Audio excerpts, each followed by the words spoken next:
Hi வாங்க ஒரு சூப்பரான பிளேஸ்க்கு போகலாம். நாங்கள் எங்கே போயிருந்தோம் அப்படின்னா ஒரு 3 டேஸ் ஊருக்கு போயிருந்தோம்.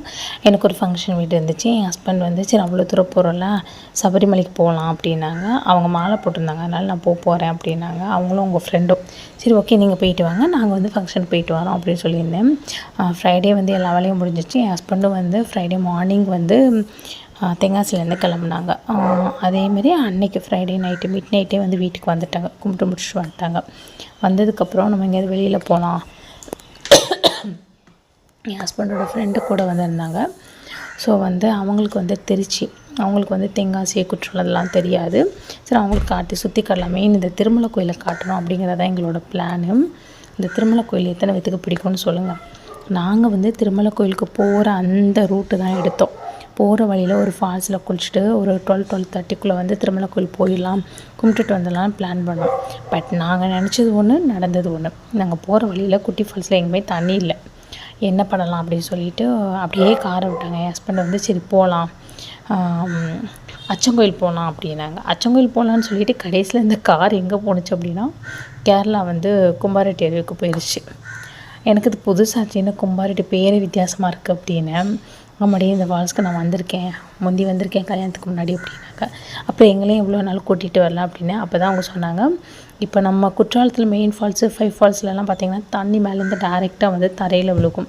பட் இதில் அப்படி கிடையாது. இந்த ஃபால்ஸோட தண்ணி விழுகிற இடம் பார்த்திங்கன்னா ஒரு குழி மாதிரி இருக்கும். இப்போ நாங்கள் போகும்போது ஓகே, தண்ணி கழுத்து வரைக்கும் அவ்வளோதான் வந்துச்சு, ரொம்ப முங்கலை. சப்போஸ் ஃபால்ஸில் தண்ணி அதிகமானுச்சுன்னா கஷ்டம்தான் அதில் குளிக்கிறது. இப்போ தண்ணி கம்மியாக இருந்ததுனால குளிக்க நல்லா இருந்துச்சு. Full safety. ஆனால் நிறைய தண்ணி விழும்போது கஷ்டம்தான். இப்போ தண்ணி கம்மியாக இருந்ததுனால ஓகே போகலாம். விசிட் பண்ணி நீங்கள் பார்க்கலாம், தண்ணி எவ்வளோ விழுதுன்னு பார்த்து நீங்கள் குளிக்கணும்னா குளிக்கலாம். நாங்கள் போனப்போ தண்ணி கம்மியாக தான் விழுந்துச்சு. சூப்பராக இருந்துச்சுங்க. ஃபால்ஸில் வர தண்ணி எல்லாம் அந்த மாதிரி வந்துட்டே இருந்துச்சு. இதுதான் அந்த கும்பாரெட்டி ஃபால்ஸோட வியூ. உள்ளே போயிட்டீங்க அப்படின்னா இப்படி தான் இருக்கும். இந்த நம்ம நடந்து வரோம் பார்த்திங்களா, இதெல்லாம் இப்போ தான் செட் பண்ணியிருக்காங்கன்னு சொன்னாங்க. முந்தியெல்லாம் இந்த மாதிரி கிடையாது, இப்படி சைடில் நடக்கிற மாதிரியெல்லாம் கிடையவே கிடையாது, கொஞ்சம் போகிறது ரிஸ்க்கு தான் அப்படின்னாங்க. பட் இப்போ நல்லா மெயின்டைன் பண்ணுறாங்க. போகிறதுக்கெல்லாம் எல்லாம் செட் பண்ணி சூப்பராக இருக்குது அப்படின்னாங்க. இந்த தண்ணி விழுது பார்த்திங்களா, உங்களுக்கே பார்த்தா தெரியும். எல்லாத்துக்கும் இடுப்பு வரைக்கும் அந்தளவுக்கு தண்ணி வருது. கொஞ்சம் உள்ளே தள்ளி போனால் கொஞ்சம் கழுத்து வரைக்கும் வரும். முந்தியெல்லாம் ஜென்ஸ் மட்டும்தான் குளிப்பாங்களாம், லேடிஸ் எல்லாம் அலோவ் கிடையாது, அலோவ் பண்ண மாட்டாங்களாம்.